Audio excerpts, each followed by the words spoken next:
محمد کے ایک دوست ہے جو محمد پر آستہ لاتے تھے، جب ایمان نہیں لائے تھے اس وقت کا واقعہ ہے۔ ایک صحابی کہتے ہیں اے محمد کے نہیں آنے سے پہلے لوگ اپنی بیٹی کو زندہ گاڑ دیا کرتے تھے، لوگ اپنی بیٹی کو زندہ دفن کر دیا کرتے تھے۔ جس کے گھر میں بیٹی پیدا ہوتی لوگ اپنے آپ کو منحوس سمجھتے تھے کہ ہمارے گھر میں بیٹی پیدا ہوئی ہے، میں منحوس آ گئی ہے، میں کسی کا داماد، میں کسی کا سسر بنوں گا، میری بیٹی کو کوئی لے کر کے جائے گا، ہم اس کا سسر بنیں گے نہیں۔ اپنی بیٹی کو لوگ زندہ گاڑ دیا کرتے تھے۔ محمد کے نہیں آنے سے پہلے لوگ اپنی ماں کو ماں نہیں سمجھتے تھے، باپ کو باپ نہیں سمجھتے تھے، لڑکی کو لوگ استعمال کر کے چھوڑ دیا کرتے تھے۔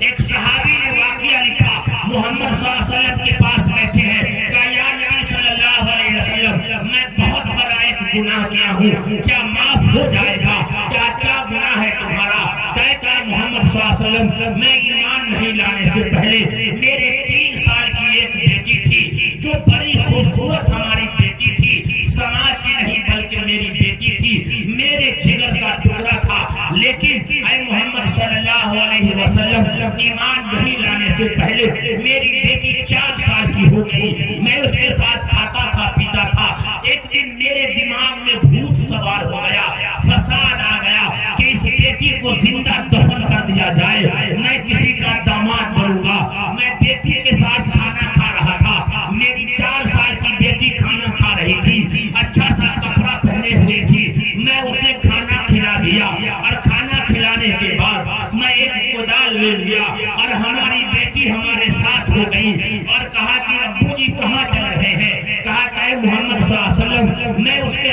کاندھے پر اپنی بیٹی کو بیٹھا لیا اور ایک جنگل میں لے کر کے چلا گیا۔ میری بیٹی ہم سے کہنے لگی اے ابا ہم جلسے میں جا رہے ہیں، ہم میلہ دیکھنے جا رہے ہیں، ہم کو گڑیا خرید دیجیے گا، ہم کو بہترین فروخت خرید دیجیے گا، ہم کو کوئی گاڑی خرید دیجیے گا، لیکن میں بیٹی کی ایک بات نہ سنا، ایک جنگل میں لے کر کے چلے گئے۔ اے محمد صلی اللہ علیہ وسلم میں جنگل میں تو چلا گیا، گرمی کا زمانہ تھا، چاروں طرف سے جنگل ہے، میں وہاں پہ میری بیٹی بیٹھ گئی، میں کداری لے لیا اور کھڈا کھننا شروع کیا، میرے چہرے پر جو ہے ہمارے چہرے پر جو ہے میرے چہرے پر جو ہے پسینے آنے لگے۔ میری بیٹی ہم سے کہنے لگی اے ابو آپ کے چہرے پہ پسینہ آ رہا ہے، آپ کھڈا کھن رہے ہیں، یہاں پہ پانی نہیں نکلنے والا ہے، یہاں پر بنجر زمین ہے، آپ کو پسینہ آ رہا ہے، تھوڑا سا آپ تو بیٹھ جائیے۔ لیکن نہیں، میں تو کھڈا کھن رہا تھا کہ اس بیٹی کو زندہ دفن کر دوں گا، لیکن میری بیٹی ہم کو چھونا چاہ رہی تھی، میرا پسینہ پوچھنا چاہ رہی تھی، لیکن وہ بیٹی میرا پسینہ نہیں پوچھ سکی۔ ہماری بیٹی دوڑتے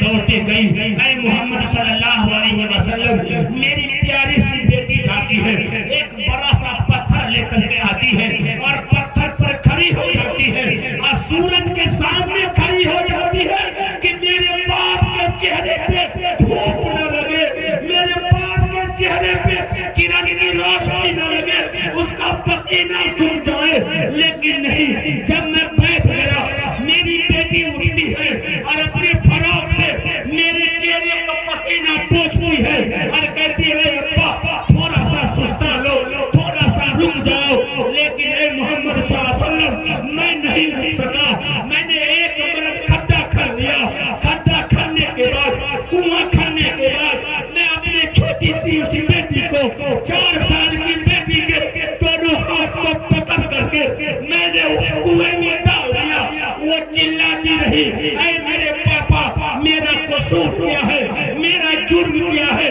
میں نے کوئی پاپ نہیں کیا، لیکن وہ باپ ایک بات بھی نہ سنی اور زندہ بیٹی کو اس میں ڈال دیا اور اوپر سے مٹی ڈال کر تو نکل گیا۔ کچھ دور جب چلا ہے اس کے کان میں آواز آتی ہے، باپ کے کان میں آواز آتی ہے اے ابا مجھے بچا، مجھے بچا، اے باپ مجھے بچا، مجھے بچا، لیکن وہ باپ چلتا بنا۔ اے محمد صلی اللہ علیہ وسلم میرا یہ جرم ہے کہ میں نے چھوٹی سی بیٹی کو ایمان نہیں لانے سے پہلے میں نے زندہ دفن کر دیا ہے۔ کیا اللہ مجھے معاف کر دے گا؟ ایشور ہمیں معاف کر دے گا۔ رسول اللہ